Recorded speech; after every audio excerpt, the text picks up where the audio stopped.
El mercado laboral global está en constante evolución y este dinamismo está llevando a cambiar el perfil profesional de los que aspiran a una vacante en una empresa, en una compañía. Las competencias profesionales y las personales ganan cada vez más peso en un entorno globalizado. Hoy nos preguntamos cuál es el nuevo perfil de un profesional de hoy en día para insertarse en el mercado laboral peruano. Soy Violeta Reaño, bienvenidos a Debate y Diálogo. Existe más competitividad laboral. Buenas relaciones interpersonales. Las capacitaciones a los empleados son indispensables. Debo ser un trabajador ideal. Cada profesional debe obtener habilidades adicionales. Sí a las capacitaciones constantes. Necesitamos mejores profesionales. Más conocimientos sobre las tecnologías de la información. Evitemos ser rechazados por falta de conocimientos. Ellos deben saber 2 idiomas. El mercado laboral cada día es más exigente. La prioridad de un empresario es actualizar a su personal a cargo. Una correcta capacitación es a través de experiencias. ¿Cuál es el perfil del nuevo profesional para insertarse al mercado laboral peruano?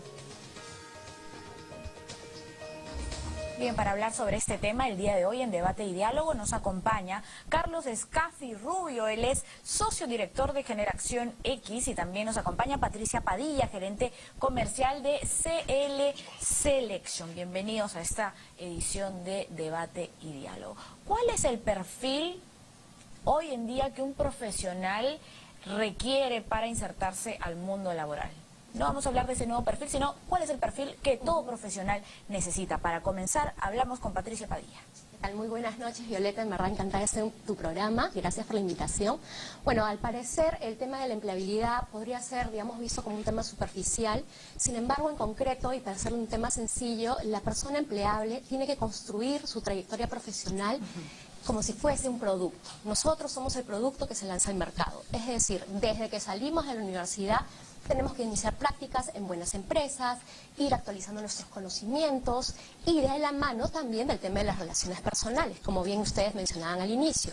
Es decir, el profesional talentoso realmente se destaca y tiene una ventaja competitiva por encima de los demás si es que tiene desarrollada la parte analítica, si es una persona que aparte de estudiar, digamos, su bachillerato, se sigue, digamos, actualizando en tema de posgrado y que a la par también construye una red de contactos sólida, ¿no? ¿Y a través de qué? De buenas referencias, cumpliendo su trabajo y también, no menos importante, el tema de valores, ¿no? Es un poquito de cómo se va construyendo nuestra marca.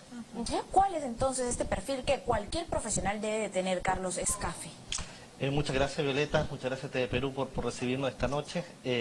Mira, el profesional hoy por hoy ha evolucionado mucho, ha evolucionado constante y valga en verdad se ha avanzado, yo te diría que consistentemente en entregarles herramientas que permitan tenerlo capacitado.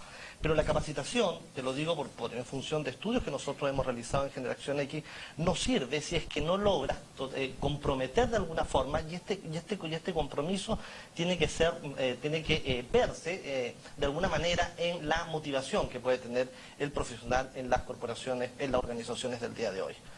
Tiene que trabajarse mucho el tema de motivación. ¿Y cómo se construye a partir de esa motivación la marca personal de la cual nos hablaba Patricia Padilla? La marca personal, a ver, cada uno de nosotros somos una marca, independiente de la profesión o la labor que se desempeña en la organización.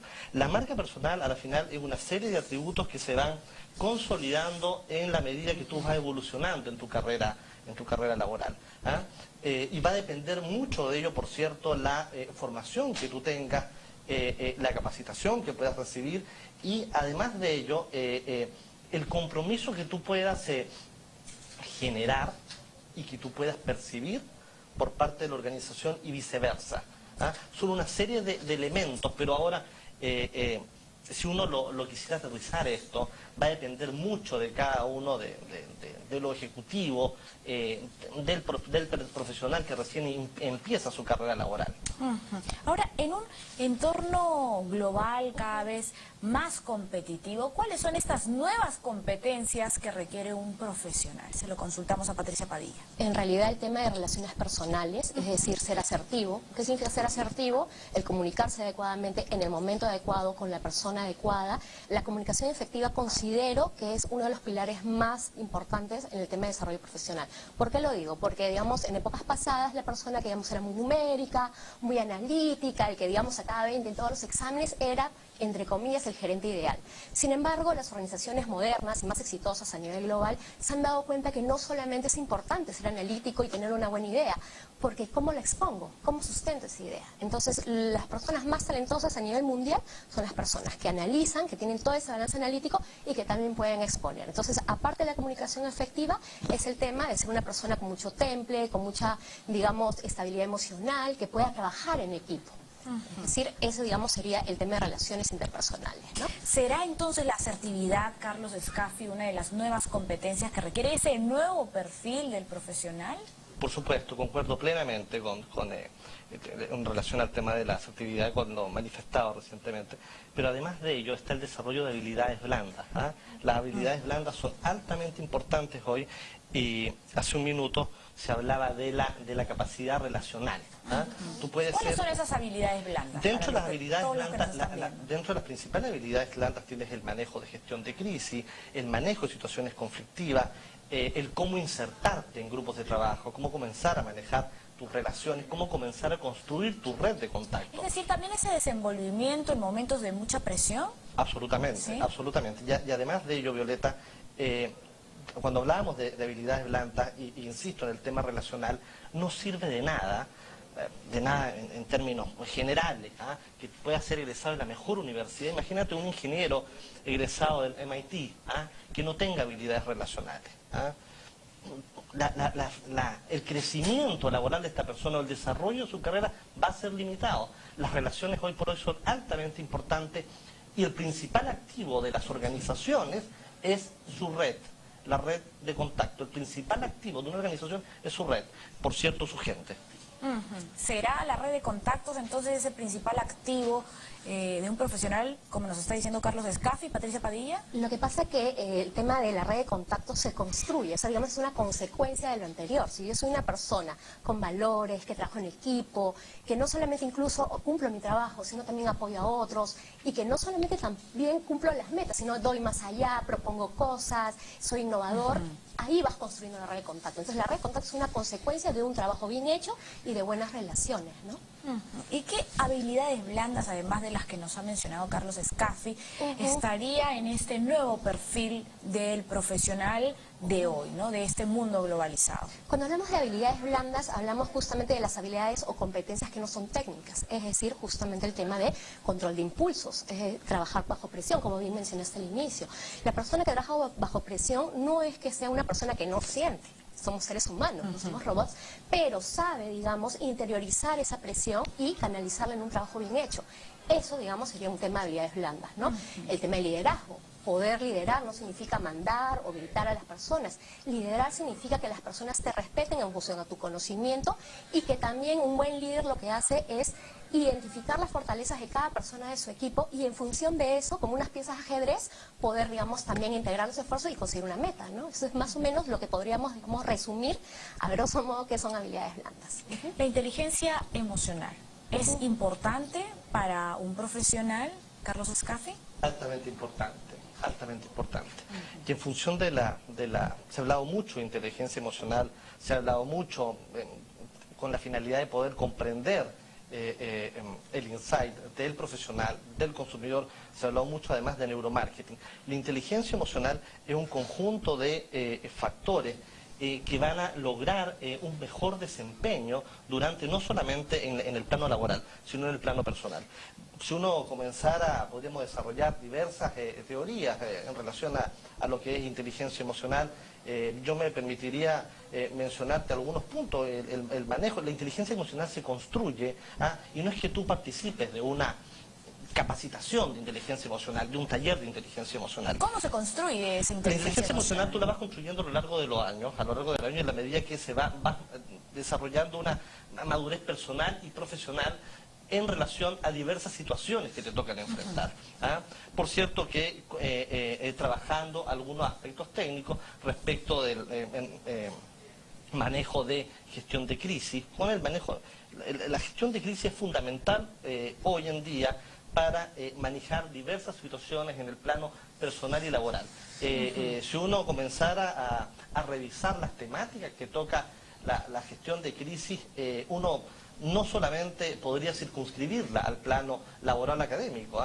Muchos de los, hoy día, las capacitaciones en gestión de crisis, Violeta, han tenido gran éxito porque no solamente el colaborador o el capacitando las digiere en el plano laboral, sino que va a considerar, y estas le sirven además para su desempeño personal.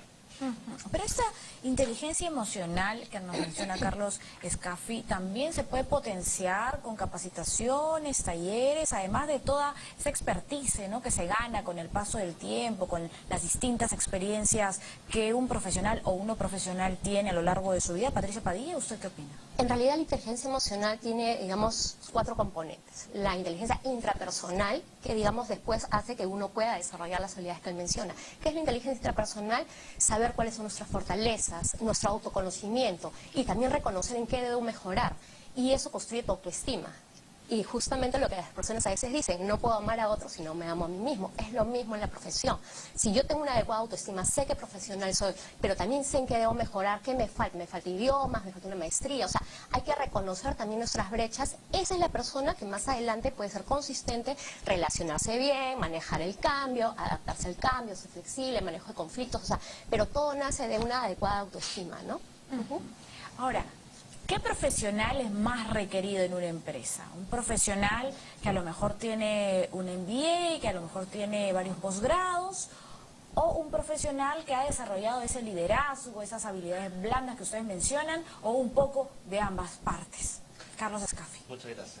Yo te diría, en función de la experiencia que nosotros hemos desarrollado en Chile, en Perú y ahora ingresando a Bogotá, o sea, a ver, el hecho que tú tengas un título y por cierto un posgrado, no necesariamente te hace un candidato ideal para cierta posición. Y ahí Patricia, con la experiencia que tiene, no puede dejar yo pueda mentir en ese aspecto. Hay una serie de manejos que tú lo vas a ver, una serie de manejos, situaciones y características propias de tu personalidad que la empresa o la organización las va a ir validando durante los meses que tú te logres desempeñar. Por ejemplo, te digo, un gerente que se hace cargo de una operación en un tercer mercado donde la empresa no es conocida, el tipo puede ser brillante en el mercado destino, pero si este señor no logra desarrollar primero empatía con la nueva organización, con la nueva gente con la que está trabajando, y además de ello, no logra establecer una red apropiada en el mercado, y por cierto, además, el conocimiento propio no sirven de nada estas cualidades profesionales o estas certificaciones que pueda tener este gerente que lo usaba de ejemplo ante esta situación. Es decir, que las habilidades personales son tan importantes como estas habilidades o esta experiencia profesional. Sí, por supuesto, pero hay un aspecto que creo que no hemos mencionado y considero que es muy, muy importante, es el aspecto personal, el tema de valores. Puedes ser un excelente profesional con doctorados, PhD, también por el lado, digamos, de la empresa consigo las metas, me relaciono bien, pero en casa. ¿Cómo soy en casa? ¿No? Soy un buen padre, soy una persona que también cierra ese círculo de honestidad, y nosotros en realidad en tema de selección valoramos muchísimo el tema de tener una familia sólida, de incluso también tener una trayectoria que también incluye valores. Si soy una persona que trabaja en finanzas y que realmente no tengo buenas referencias en tema de valores, es grave. Igual para todo profesional. ¿Cómo afecta este ámbito familiar, personal? ¿Cómo afecta al cargo que ocupa un profesional? En realidad uno podría, digamos, pensar de que una persona que tiene un hogar constituido de alguna manera sí tiene cierta estabilidad emocional. No te digo que definitivamente es algo contundente, descartante, pero es un aspecto que suma, así como también suma el tema de la actualización, digamos, en tema académico, así como también suma el conseguir las metas para una organización, como suma el tema de relaciones para conseguir esas metas, porque el ser es integral, o sea, el ser humano es un ser integral, ¿no? ¿Y cómo usted lo evalúa o cómo se da cuenta de digamos, estas fallas que existen a nivel de tema familiar, ¿no? ¿Cómo o sea, la metodología, digamos, de entrevistas de por competencias, nosotros cuando hacemos una selección, en el primer filtro lo que se hace es justamente nada más conseguir las personas según el perfil que te da la empresa. Cuando pasa a una siguiente fase, haces una entrevista por competencias, es decir, ahí tienes que medir si la persona Por ejemplo, si fue de ventas, ¿cuánto agregó valor? Si es una persona en marketing, también ¿qué agregó? Entonces, la parte, digamos, de las metas profesionales. Luego de eso, también hacemos referencias profesionales, es decir, si salió, si realmente renunció, si no renunció. No nos quedamos con las referencias que nos da la persona, porque a veces en el currículum te ponen los amigos o las personas con las que se llevó mejor. Las headhunters, ellos tienen que tomar en cuenta que va mucho más allá. Y la parte más importante, escuchen bien, es el tema del Facebook. Inmediatamente uno toma el LinkedIn. En el acto, toda headhunter, que yo sepa, el 99% busca el Facebook.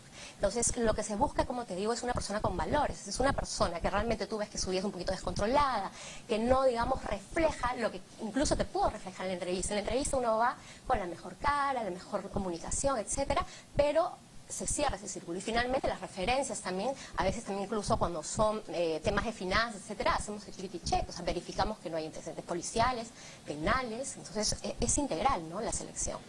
¿Influyen entonces las redes sociales a la hora de contratar a un nuevo empleado para nuestra empresa? Carlos Escafi. Efectivamente, de hecho han habido varios incidentes y varias situaciones que se han originado: despidos por redes sociales, renuncias por redes sociales, casos emblemáticos que son dignos de estudio.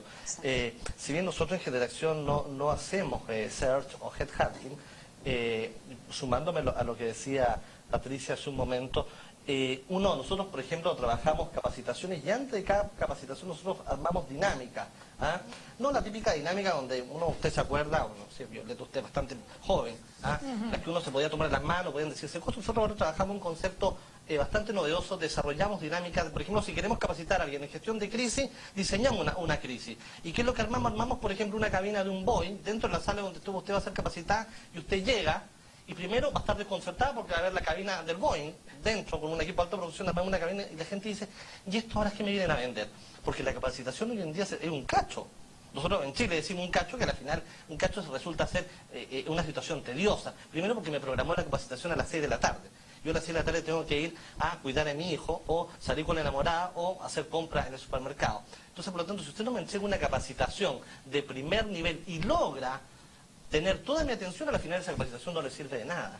Entonces, por eso nosotros comenzamos a diseñar una serie de dinámicas que al final nos permiten encapsular y aislar al capacitando el estado mental con el que se llega a cierta capacitación. Estos serían, digamos, esquemas no convencionales de capacitación. Absolutamente, esquemas no convencionales. Le decía, por ejemplo, capacitamos un grupo de 35 personas en gestión de crisis. Imaginemos que son funcionarios de un banco, son gerentes de agencia de un banco, y la gente es citada a las 19 horas en el salón X. Llega al salón X y vienen muchos, cada uno con distintos temas, con un estado mental distinto. Y nosotros lo esperamos, para seguir con el ejemplo del avión, con una sala de embarque, una sala de embarque con 2 hostes esperándolo, y comenzamos a romperles el esquema. ¿Ah? La gente en ese minuto le dicen: Violeta, este es su boarding pass y su asiento es el L27. Y usted va a llegar al asiento del L27 y va a encontrar un roleplay que le dice: usted tiene que comportarse como la presidenta ejecutiva de TV Perú para los efectos de esta dinámica. En el caso que hiciéramos la dinámica en TV Perú. Y al señor del lado le va a decir: usted va a ser un cura, y a la señora del otro lado le va a decir: usted una mamá que tiene 8 meses de gestación. ¿Ah? En ese minuto el avión levanta el vuelo, ahí están las instrucciones, porque acuérdense que esto era un Boeing, comienza a levantar vuelo el avión, y se les pasa un video con imágenes perturbadoras. La gente en este minuto muy escéptica respecto a lo que está recibiendo, y hay una situación de crisis con efecto en donde el avión comienza a caer.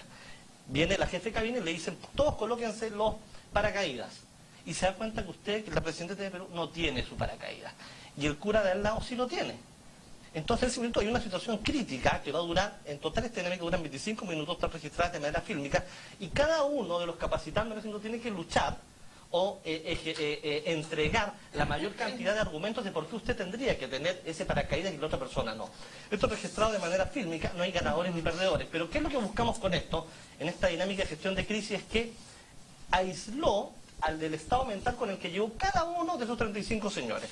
¿Ah? Y a la final van a estar dispuestos, se llama técnica del encapsulamiento, es una técnica aprobada en Stanford, la técnica del encapsulamiento, y los va a tener usted dispuestos para recibir la capacitación, que no debería ser más allá de 45 minutos del tema que los convocó, en este caso gestión de crisis. Patricia Padilla, a propósito de lo que está comentando Carlos Escafi, las empresas de hoy en día transnacionales a lo mejor utilizan esta clase de capacitaciones in-house para poder motivar, capacitar a su personal? No, esta metodología que él menciona es una metodología de assessment, es una metodología que evalúa a la persona en situaciones de crisis y en función a eso él hace, digamos, un diagnóstico para luego ver qué es lo que se debe desarrollar. Es decir, en el caso de la metodología de capacitación no se capacita por capacitar o porque, digamos, a la persona se le ocurre, oye, mira, le falta liderazgo, le falta adaptación. No, no es así. Se hace la assessment o evaluación que él menciona y de ahí vemos, mira, esta, no sé, pues la Aeromoza, tomando el ejemplo de él, ¿no? A esa Aeromoza le faltó orientación al cliente, debió preguntar algo adicional, debió hacer eso. Entonces, luego de ese diagnóstico lo que se hace es justamente cubrir esas brechas, lo que se ha encontrado. Ah, mira, entonces hay que tocar este punto, orientación al cliente, planificación, probablemente si ubicó que la persona no se organiza, no lo sé. Entonces sí, definitivamente, en tema de gestión de talento actual se utiliza el tema de assessment, ¿no? Concuerdo. Momento de irnos a una pausa, pero al regreso vamos a conversar sobre esos criterios. ¿Qué criterios han cambiado en esta última década, sobre todo para seleccionar a un profesional a la hora de que ocupe una vacante? Con esto regresamos en Debate y Diálogo. Sigan escribiéndonos a nuestras redes sociales, @DID7.3 y también a nuestra página en Facebook. Ya volvemos.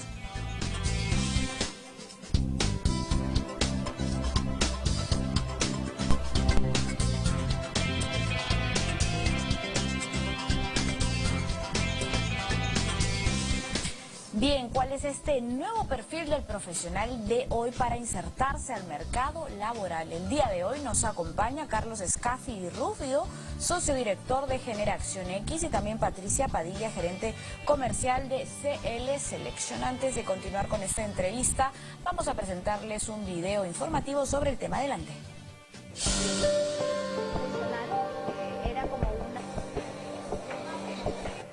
Sin una adecuada capacitación, el personal no alcanzará a tener un desempeño óptimo, es decir, no llegará a desenvolverse ni cubrirá el 100% del resultado que se espera de cada una de las personas con las que una empresa trabaja, indicó Néstor Astete, presidente del Comité de Recursos Humanos de la Cámara de Comercio Americana en el Perú. El especialista argumentó que a las organizaciones peruanas les queda un largo camino por recorrer para intensificar su productividad y mejorar su competitividad, debido a que en su mayoría los segmentos de consumo masivo, ventas, banca e industria son los que más dinero destinan en capacitar a sus colaboradores. Los recursos destinados para una capacitación de calidad al personal de las empresas en el Perú aún son muy bajos, en comparación con los 2/3 por debajo del presupuesto asignado en otros países de Latinoamérica. Así lo aseguró Ignacio Hernando Martín, gerente general de Overlap, consultora en la implementación de estrategias. Según la consultora PricewaterhouseCoopers, solo el 50% de las empresas en el Perú logra retener a su personal y el 91% de las compañías se esfuerza por reducir la rotación de su personal a menos del 10%. Bien, comentábamos en la pausa que algunos profesionales que tienen todas estas cualidades académicas, que tienen experiencia profesional, muchas veces no pasan este filtro de la entrevista. ¿Por qué será, Patricia Padilla? Bueno, como bien conversábamos, el tema de venderse bien, de comunicar quién eres y qué realmente has logrado, es el punto de quiebre en una buena entrevista. ¿Qué pasa? Yo puedo ser una persona que si estuve, no sé, en un área de costos y conseguí ahorros, el cómo lo hice y no lo detallo en la entrevista, puedo pasar como que si ni siquiera lo hice yo, lo podría haber hecho mi jefe, lo ha hecho mi equipo. Entonces, en la entrevista uno tiene que generar impacto dando ejemplos consistentes. De arranque uno también tiene que ser, digamos, muy estructurado en la comunicación. Hay personas que le preguntas A y te contesta Z. Entonces, partiendo por la premisa de una buena comunicación. Luego de eso, también dar una buena imagen profesional. Es decir, si yo trabajo, digamos, en un área en donde quizás no me exigen que vaya de una manera formal y me presento de una manera bien informal en una entrevista, lamentablemente también causas una mala impresión. Es decir, que uno también tiene que estar acorde al lugar donde está postulando. Entonces, el tema del marketing también abarca el tema de cómo nos presentamos, el cómo nos dirigimos, hasta desde la entrada te estamos evaluando. Es decir, cómo te estacionas, si le hablas bien a la recepción. Entonces, créeme que hay muchos aspectos que engloban la entrevista. He conocido personas que dan una muy buena entrevista durante, es decir, pero salen y no sé, pues, le llaman la atención a alguien o contestan mal. O sea, créeme que hay muchos aspectos que a veces no se muestran en una entrevista. Ahora, en la entrevista la persona muchas veces llega y de alguna manera comienza a hablar de otros aspectos que quizás ni siquiera tienen que ver con con el perfil al que postula. Por ejemplo, digamos, si soy una persona de marketing, ¿ok? Y me están llamando para un área comercial, quizás debería enfocarme en aspectos que, digamos, yo toqué en el área comercial cuando estuve en el anterior trabajo. Me dejo entender. Es decir, también hay que venderse de acuerdo a la posición. Uno puede tener una profesión, pero también puedes postular a 3, 4 puestos diferentes. Entonces hay que ser, digamos, tener mucho criterio. Muy estratégico. Por supuesto. Por eso mismo el hecho, digamos, de tomar un programa de placement, un programa de recolocación, ¿qué es lo que hace? Repotenciar esas habilidades, te estructura en tu speech. Entonces, justo tú mencionabas, un excelente CV, 3 maestrías, excelentes referencias, pero al momento de la entrevista no conecta. Entonces pasan 6, 7, 8 meses sin trabajo, lamentablemente, ¿no? Esto puede estar pasándole a quizás los que nos están escuchando y saben que tienen un excelente currículum, pero se están tardando mucho a lo mejor en colocarse, ¿no? En encontrar un trabajo. ¿Puede ser este punto de la entrevista, Carlos Escaffi? Por supuesto, es una situación que pasa y pasa constantemente. Es una situación que se está dando mucho en América, sobre todo en países que están presentando crecimientos económicos constantes. El caso de ellos es el peruano. Y en adición a lo que decía Patricia, hay un factor que se debe considerar, que es el factor honestidad. Si yo, que estoy evaluando a un profesional, futuro miembro de la organización, y si noto una inconsistencia respecto de los cargos que ha desempeñado o incluso los logros que esta persona dice haber conseguido, y no es así, va a generarle, por cierto, inmediatamente un rechazo de su postulación. Y una situación que te digo, soy muy reiterativo ahí, constante, se da mucho. Por lo tanto, hay que ser lo más transparente y honesto al momento de presentarse en una entrevista de trabajo. Y por cierto, aprender a reconocer además que los logros que esta persona pudo haber liderado, no conseguido, porque la empresa no son unipersonales, siempre va a tener al final colaboradores directos e indirectos, hay que ponerlos ahí. No solamente uno se puede atribuir los logros, sino que hay que reconocer además el equipo. El trabajo en equipo. Absolutamente. Que es importante, ¿no? Absolutamente. Uno puede validar ahí características de líder en la persona que está entrevistando en ese momento. Patricia Padilla, ¿mienten mucho en el currículum? En realidad no es que mientan en el currículum, sino de que las personas clásicamente en un currículum ponen las funciones. Me dejo entender, por ejemplo, elaborar reportes, no sé, diseñar estrategia, etcétera, etcétera. Pero eso no es lo que se debe poner en un CV. Uno tiene que poner, diseñé tal estrategia en pos de tal meta y conseguí tal meta. O sea, los indicadores numéricos es lo que construyen realmente un CV. Entonces, normalmente se comete ese error de solamente poner funciones, cosas generales. Entonces, un CV de alto impacto debe ser consistente, a veces de un one page, de una sola página o 2 páginas a lo más, ¿no? Digamos, no poner todos los seminarios, los cursos de la vida, porque en realidad las personas que estamos en selección, créeme que entrevistamos 30, 40 personas al día y no tenemos ese tiempo para leer. Entonces, breve, conciso y que realmente refleje quién es la persona. Que refleje esos logros. Ni siquiera poner foto. Aconsejo, por favor, no pongan foto, porque no estamos postulando anfitriones, digamos. Me dejan entender, no debemos predisponer a la persona. Si yo pongo una foto en la que salgo muy bien, llego a la entrevista y dices, y creo que a todos les ha pasado, oye, pero no es la de la foto. Desenfocas al entrevistador. El entrevistador ya comenzó a pensar otra cosa, o sea, desenfocas. Y viceversa, no sales tan bien, no eres fotogénico, y realmente a veces estás de mal humor, es una cosa que, digamos, no te llena el CV y te descartan. Entonces, no pongan foto, ¿para qué predisponer, no? Entonces, es un poquito los tips que le puedo dar, chiquitos, ¿no? ¿Está de acuerdo con lo que nos ha dicho Patricia Padilla, Carlos Escaffi? Por supuesto, no pongan fotos de hace 15 años. Hay que ser honesto. Claro, Uno ponga la foto que si está, si uno, en mi caso, si yo preso ponga, si quiere poner su foto, ponga la foto actual. Pero efectivamente no es una condición altamente importante y, por cierto, reconocida durante la entrevista el que uno pueda colocarla. Y si se coloca una foto, es importante colocar una foto informal, una foto profesional, una foto hecha en un estudio fotográfico. Bueno, lo ideal es que sea una foto hecha en un estudio fotográfico, lo ideal. Pero si es que no tiene ni puede, no la coloquen. Vaya usted a su entrevista confiado en que usted es el mejor producto. Usted es un producto al final, usted se va a vender. Por lo tanto, confíe en sí mismo y vaya y no se preocupe tanto de la foto. ¿Y qué hay de estos candidatos que a lo mejor por no querer incluir en su currículum que hay un espacio de tiempo, a lo mejor unos 6 meses en el que no trabajó, cambian la fecha, ¿no? En el que ha estado en un centro laboral, o a lo mejor recurren a alguna estrategia vamos, mienten, Claro. simplemente para generar esta continuidad en el trabajo, ¿no? Para que no se note ese corte. ¿Qué le aconsejaría usted? En realidad que no lo hagan, que sean honestos, que pongan realmente incluso los meses, ¿ah? O sea, da muy mala impresión el hecho que a veces ponen 2011, 2012, 2013, 2014. Entonces la entrevistadora te dice, ¿en qué mes? O sea, ¿para qué buscar que la entrevistadora te pregunte de qué mes a qué mes? Porque realmente van a saltar las cosas. Las personas que estamos en tema de entrevistas identificamos ese tema. Entonces poner realmente, mira, tuve una brecha, hubo una reestructuración, realmente fue una decisión de la empresa. Actualmente muchas empresas están teniendo despidos masivos y no tiene nada de malo. O sea, realmente eso no tiene nombre y apellido. Es un negocio y las organizaciones cambian, hay que adaptarse al cambio. Y si hay una brecha, un espacio, decir la verdad. No hacer, no mentir, ¿no? En cuanto a la rotación del personal, por ejemplo, ¿cuál es el promedio de tiempo que una persona debe estar en una compañía? ¿Existe un promedio ideal, Carlos Escafí? Bueno, los profesionales y expertos en estos temas recomiendan que sea un periodo entre 3 y 4 años. Ahora, hay que hacer un paréntesis ahí también y reconocer a la gente que hace carrera en la empresa. Hay internacionales que los profesionales que postulan, incluso siendo estudiantes, logran toda una carrera y permanecen 20, 25 años. Y si nos salimos del ámbito privado, nos vamos al ámbito público y tenemos ahí el famoso funcionario público de carrera. ¿Ah? Ahora, lo recomendable es que, claro, yo puedo seguir en una empresa o en el sector público en la medida que los logros de este profesional sean reconocidos y por consiguiente él perciba de que va logrando generar una carrera, una línea de carrera. ¿Ah? Ahí es válido, por cierto, la permanencia y por cierto, pasarse de estos 3 o 4 años que se mencionan y se establecen como lo ideal.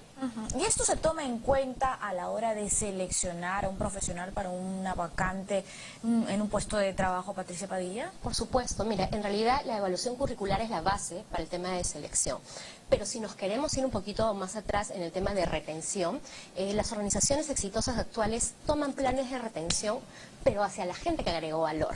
¿Okay? Actualmente hay una guerra de talento. Créeme que hay chicos de 22, 23, 24 que ganan el doble, el triple que quizás de nosotros. ¿Por qué? Porque son personas que en realidad agregan valor. Actualmente los chicos hablan inglés fluido, son chicos que salen en marketing, consiguen logros relevantes para empresas de consumo masivo, para un Kimberly, un Procter. Entonces son culturas muy jóvenes, pero muy orientadas al logro. Entonces el tema de retención no es para todos. Entonces si lo vemos del lado de selección, que es el otro lado, nosotros como Headhunter también hacemos lo mismo. Es decir, no vamos a convocar a todos. Tenemos que identificar al talento. Entonces, como te digo, literalmente es una guerra de talento, tanto de las organizaciones que digamos pueden ser nuestros clientes, como de las mismas organizaciones al momento de enfrentar esa competitividad del mismo sector, ¿no? ¿Y las organizaciones son conscientes, o todas las organizaciones son conscientes del tema de la retención y de gestión del talento, y del mismo modo a la inversa, ¿no?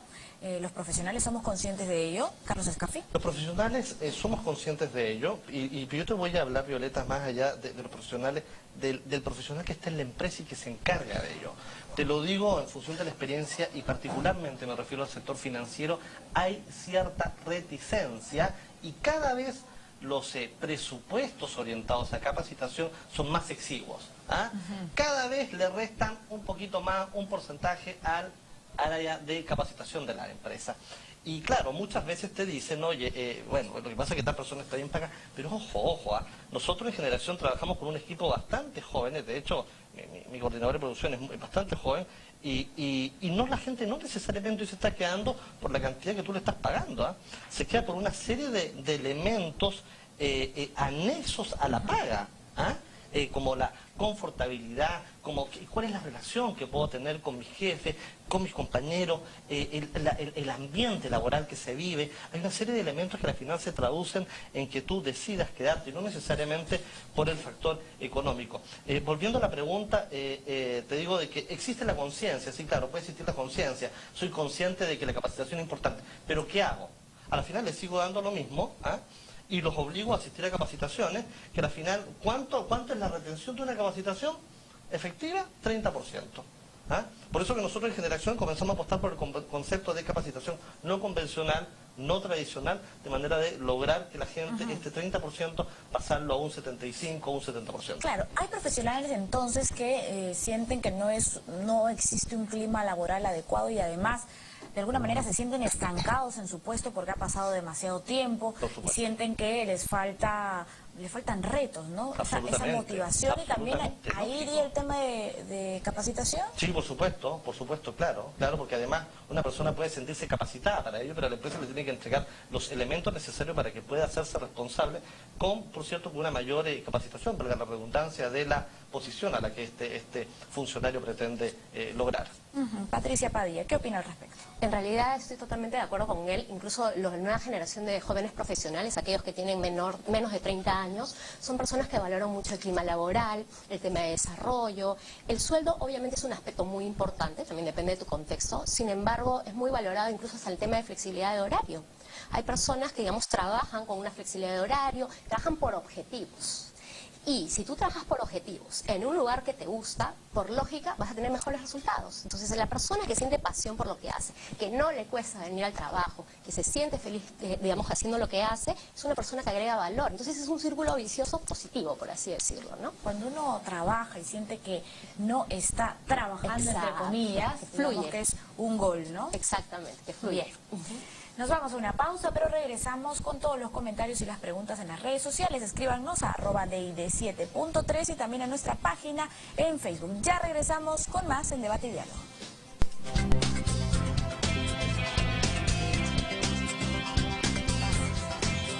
Bien, ya regresamos con Debate y Diálogo. El día de hoy estamos conversando sobre empleabilidad y cuál es este nuevo perfil para el profesional de hoy, para el profesional que quiere insertarse en el mercado laboral peruano. Ya nos han escrito a las redes sociales y vamos a leer algunos comentarios. Nuestros invitados de hoy son Carlos Escafi Rubio, socio director de Generación X, y también Patricia Padilla, gerente comercial de CL Selection. Entonces vamos a leer lo que nos han escrito en las redes sociales que comentábamos en los bloques anteriores, que son fundamentales a la hora de tomar una decisión para contratar a un profesional. Ya lo saben. Bien, nos comentan en las redes, Giancarlo González en Facebook, la sociedad necesita profesionales íntegros, proactivos y asertivos. Hablábamos de asertividad, de habilidades blandas, de comunicación efectiva y asertividad, ¿no? En específico eso nos han dicho nuestros especialistas, que son parte de estos nuevos requerimientos en este nuevo perfil de un profesional. Jorge Latorre Jara nos comenta, un mercado laboral sofisticado exige una clara especialización. Se debe abandonar la idea de saber un poco de todo, ¿no? Y orientar la carrera a un área específica. Hoy en día las personas tienen que ser bilingües para comunicarse con el creciente mercado de consumidores y con las empresas que vienen de otros países. Y Liliana Calle también en Facebook nos dice, falta honestidad y responsabilidad en el ámbito laboral. Patricia Padilla, ¿qué le han parecido estos comentarios de Facebook? En realidad creo que actualmente las nuevas generaciones, como mencionábamos en el intermedio, también entienden de que las personas más talentosas son justamente las que han desarrollado habilidades blandas. Entonces, el tema de gestión del talento no se limita solamente a nosotros, que somos los profesionales de gestión del talento, sino que actualmente las organizaciones exitosas también comunican eso a las personas que colaboran con ellos. Es decir, se fomenta eso. No sé si ustedes han ido en las últimas empresas, sale el tema cultural, los valores, trabajamos en equipo, pasión por los resultados. Si tú vas a un BCP o a un BBVA, también ves este tema de comunicaciones. Entonces, el tema de los valores que va agarrado, digamos, el tema de competencias, ya es, digamos, un tema que los mismos jóvenes entienden. Entonces, creo que esos comentarios reflejan muy bien que estamos evolucionando, que hay que ser positivos con nuestro entorno, tanto laboral, ¿no? Y que obviamente también nos va a hacer surgir económicamente. Bien, más comentarios en el Twitter. Alex nos dice, la mayoría de los trabajadores prefieren un trabajo que les permita ampliar sus conocimientos y su experiencia. Jimena Cifuentes, los empleadores esperan que tengamos más conocimientos sobre tecnología. Y Ampiero, actualmente todo egresado debe de salir sabiendo, por lo menos, o hablando 2 idiomas. Marco Gil, deben capacitarse constantemente los profesionales porque salen nuevas técnicas, o existen nuevas técnicas de trabajo. Alexia, la capacidad para resolver conflictos administrativos y tecnológicos. Fernando Palomino nos dice, nos habla y nos resalta el tema de innovación, ¿no? Juanpa Jiménez, debe de tener este profesional una sólida formación académica, profesional. Yanni Blue, debe de tener capacidad de decisión. Y Alex, condiciones para trabajar en equipos multidisciplinares. Carlos Escafi, ¿es así? ¿Equipos multidisciplinares? Mire, yo me quedo, Violeta, con el tema de la falta de honestidad y responsabilidad. Y cuando hablamos de falta de honestidad y responsabilidad, te cuento que en una capacitación que nos le dimos a una empresa del sector minero, uno de los capacitandos, que era un profesional junior, nos habló y me dijo una frase que se me queda grabada hasta el día de hoy. Me dijo, ¿responsabilidad social empresarial o responsabilidad social obligada? ¿Qué? Me dijo. empresarial u obligada. Y la verdad que uno tiene que comenzar primero a preguntarse en ese minuto qué es lo que la empresa le logró transmitir. Pues si te preguntan empresarial, responsabilidad social empresarial o obligada, pues claro, me dice, lo que pasa, te dicen, es que muchas veces se invierte mucho más en publicidad que la labor empresarial propia. Otro de los aspectos que viene en los Twitter tocan la meritocracia. Y ahí seamos honestos y permíteme una liberalidad. Cuando hablamos de meritocracia hay que ser honesto y no seamos hipócritas. En Latinoamérica, sobre todo en el sector público, la meritocracia no necesariamente ocurre como tal. Hay casos y casos, pero ustedes lo han visto a través de los medios, que profesionales jóvenes que pretendían desarrollar una línea de carrera importante, terminan yéndose por el factor meritocracia. Innovación y emprendimiento son dos temas que a la final recogen el interés en América Latina, particularmente en Perú. En Perú hay dos tipos de emprendedores, y yo te diría, uno de ellos es el emprendedor reactivo y el emprendedor proactivo. Luego nos hacen una pregunta, o nos hacen dos preguntas. Muchísimas gracias a todos los que nos escriben siempre estas consultas, estos comentarios. Y nos consulta Fernando Bernesi, ¿qué recomiendan para disminuir la rotación de los colaboradores? Patricia Padilla. Bueno, la rotación se da por justamente una falta de motivación. Entonces, desde el inicio hay que también entender si la persona que está desempeñándose y que hemos seleccionado para un puesto en sí, realmente se ha adaptado, interiorizado cuál es la meta, cuál es la misión o el propósito de su, digamos, de su posición, ¿no?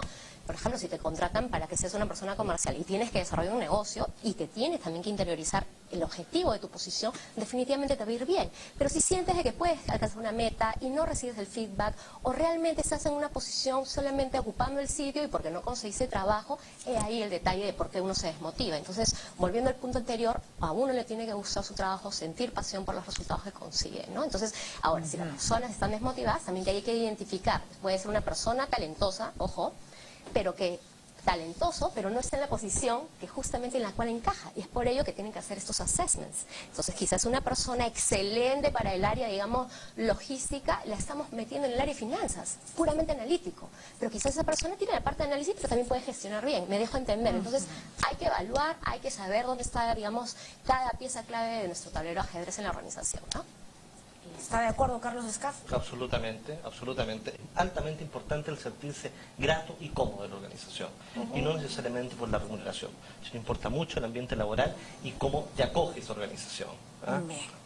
Luego tenemos una última pregunta. Talía Córdoba nos consulta cuáles son las principales cualidades que destacan de un postulante a una vacante laboral. Carlos Escafi, ¿qué le respondemos a Talía? A ver, las cualidades... Como un resumen, ¿no?, de todo lo que hemos conversado el día de hoy. Por supuesto. A ver, yo te diría, básicamente, yo me quedo con el tema, además del factor profesional, el tema relacional y el factor integral de la persona como tal.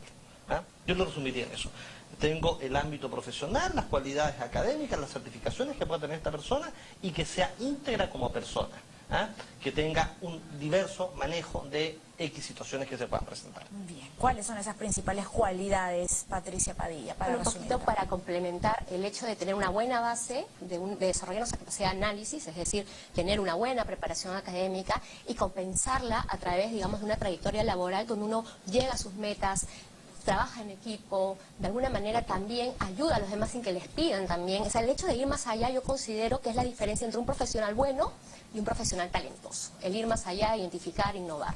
Muchísimas gracias a ambos, a Carlos Escafi, socio director de Generación X, y también a Patricia Padilla, gerente comercial de CL Selection, porque han comentado específicamente este tema del nuevo perfil, ¿no?, profesional, y que definitivamente se encuentra en esta comunicación efectiva, más la asertividad, las habilidades blandas que ustedes han mencionado, el liderazgo, el trabajo en equipo, innovación, creatividad, también esa facilidad para trabajar o esa predisposición para trabajar bajo presión, gestión de crisis y manejar esas situaciones de crisis, sobre todo en el plano profesional, pero también, lo comentaron ustedes, en lo personal. Agradecemos entonces a nuestros invitados y agradecemos como siempre a todos los que nos ven y nos escriben de lunes a viernes en Debate y Diálogo, y sigan escribiéndonos a @DID7.3 y también a nuestro perfil en Facebook Debate y Diálogo, y recuerde que el debate, como siempre decimos, también es diálogo. Chao, hasta mañana.